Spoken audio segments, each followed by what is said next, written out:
here. But how do we deal with this world? This is me. I worked at a movie theater when I was 17 through 20. My second favorite job I've ever had, second only to this.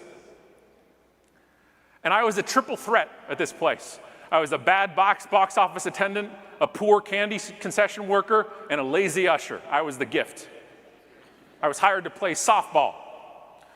And I went 0 for 6 in my first game, so good call. And the general manager there didn't like me, and I didn't like her. I won't tell her name. It's Brenda. And Brenda and I did not see eye to eye, but really, at this time of my life, I didn't see eye to eye with most adults. Yes, I was all jacked up on Papa Roach, right? Cut my life into pieces. This is my last resort. Suffocation, no, anyway. But I got my Papa Roach and my Rage Against Machine in there, right? We're getting ready to go. I got my Pantera on, and we were just angry, okay, angry. I would give my shifts away on the weekend and then complain when I wasn't giving them back the next weekend just so I could give them away, right? My 15-minute break was like, 20, 25, 30, depending on the day, yeah? I would punch in at 6, then go get changed, hang out for a bit. I was that guy. I was just away. I wasn't engaged with it at all. Minimum wage job, whatever. And then one day, as Forrest Gump was playing, I've just aged myself, even though I said my age 12 times already. Forrest Gump was playing in the Majestic Theater on my left, and a woman comes out, just slams open the doors of the theater, and makes a beeline to the concession stand for me, pointing as she walks out, which is not a good thing, pointing. Now, I knew she was coming because 3 minutes prior, her snot-nosed kid came up to the concession stand, this little punk, and so I live in Oakville, which is a suburb of Toronto, and it's the most snooty suburb there is, so these kids are just, so, and he played hockey too. I'm not saying that's a problem, but in my area it is. So he came up and he just wanted a water cup. Well, he wanted a cup for water, but he wanted one of those, the 12-gallon ones and everything else, ice water and stuff, and we didn't do that. We had the thimble for water, but not like a full thimble, like a commemorative thimble size, like, like a souvenir one, like, you're not actually gonna do knitting or anything with it.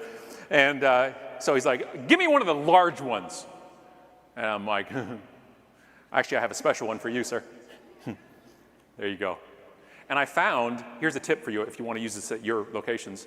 If somebody is angry at you, if you smile, it makes them angrier. So there you go, young man. Enjoy Forrest Gump with your mom. Take care. So she comes storming out, but I was defending a policy that I didn't care about, which was we couldn't give out the cups because that's how we inventory. Everybody's worked, the inventory count on a cup. But that's the job of a lot of minimum wage workers, enforcing policies they don't care about, nor has it really been explained to them. And their whole life is just a manager coming in, interceding, going into it, and then overriding them most of the time, yes? Oh, you've been there before, you've done it before, okay. Great, nothing like that, by the way, nothing like that. And so she comes at me and she starts screaming obscenities. Do not tell off an Oakville mom's son, because I am an Oakville mom's son as well. She comes ripping out. I learned 13 new words. Okay, you son of a, and she's yelling right there. Everybody can hear. All the movies can hear because it's not soundproof. Right? It's like The Notebook was playing in one. That's a quiet film. That's a quiet film a lot of the times. Very romantic in some parts, and you just have this lady screaming at an usher. And I'm up on the counter screaming back. And I'm like, it's go time. Right? Like, I'm figuring this is the end. This is my final shift. And usually when I leave a job, and I left plenty, I usually give them either 1 or 2 weeks notice. So I'm like, this is a 2. This is 2. All right. Let's go. Right? If you're gonna go out like John Bond. Do it in a blaze of glory, okay? Right? Just go. Go.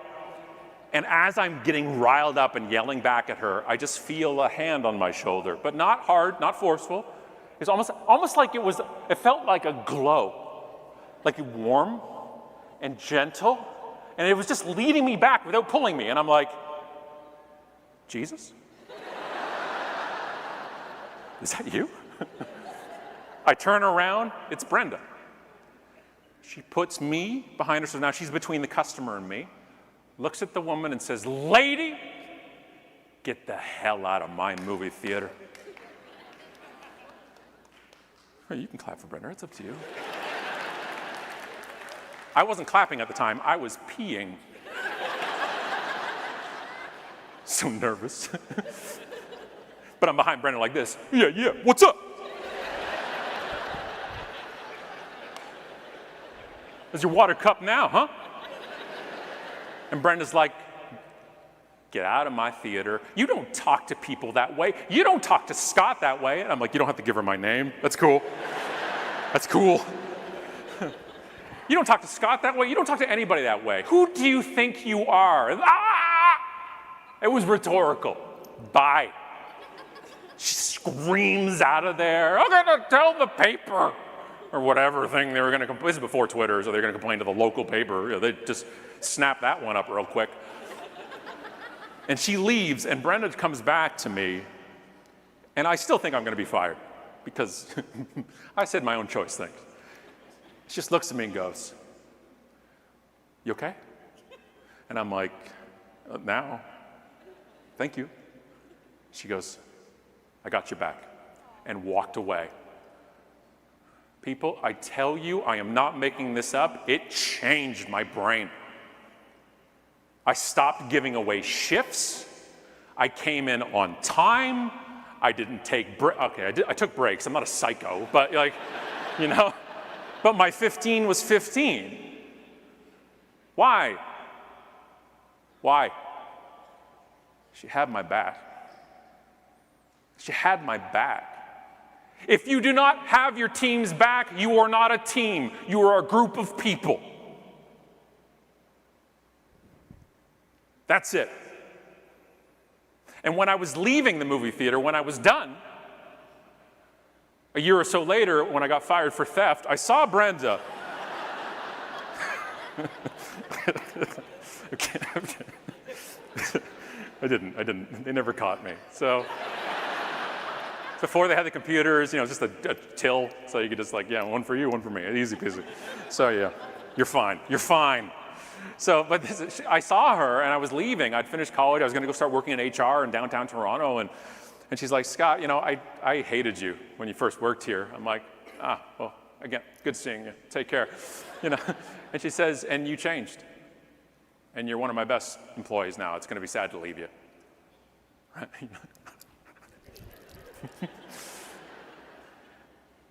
You remember the leaders that changed your brain, yes? And I don't mean bosses. I just mean leaders. Because leaders aren't bosses. Leaders are who you follow and who you listen to and who you'd follow to a different place, a different branch, a different company, a different job. Teachers can be your leaders. Neighbors, parents, anybody above you that inspired you to do something. Think about those people. Think about those people in your past right now. And I want you to realize one thing. You're that right now for somebody.